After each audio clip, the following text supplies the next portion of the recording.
Hi, இன்றைக்கி நான் பசங்களுக்கு லஞ்சுக்கு சப்பாத்தியும் பட்டாணி குருமாவும் தான் செஞ்சு கொடுத்துருக்கேன்.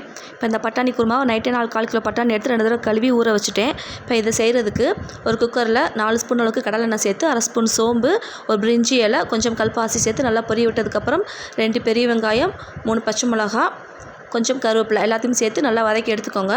இப்போ நல்லா வதங்கினதும் தக்காளி சேர்த்துக்கலாம். 3 தக்காளி எடுத்து அதையும் குட்டியாக கட் பண்ணி சேர்த்துருக்கேன். நல்லா வதங்கினதுக்கப்புறம் 1.5 ஸ்பூன் அளவுக்கு இஞ்சி பூண்டு பேஸ்ட்டு சேர்த்து அதோட ஸ்மெல்லாம் போகிற அளவுக்கு நல்லா வதக்கி எடுத்துக்கோங்க. இப்போ மசாலா பொருட்கள் சேர்த்துக்கலாம். 1.5 ஸ்பூன் மிளகாய்த்தூள், 1.5 ஸ்பூன் மல்லித்தூள், 1/2 ஸ்பூன் மஞ்சத்தூள் எல்லாத்தையும் சேர்த்து அந்த எண்ணெயிலே நல்லா மிக்ஸ் பண்ணிக்கோங்க, அந்த பச்சை வாசனை போகிற அளவுக்கு.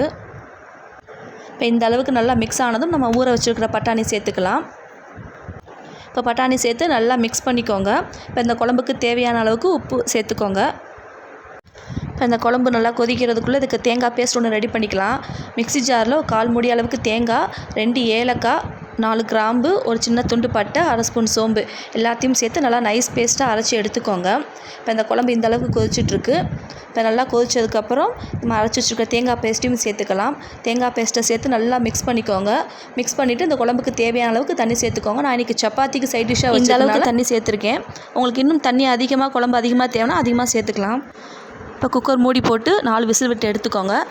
இப்போ பாருங்கள், குழம்பு நல்லா கொதிச்சிருச்சு, பட்டாணி நல்லா வெந்துருச்சு. அவ்வளோதான், சூப்பரான பட்டாணி குருமா ரெடி ஆயிடுச்சு.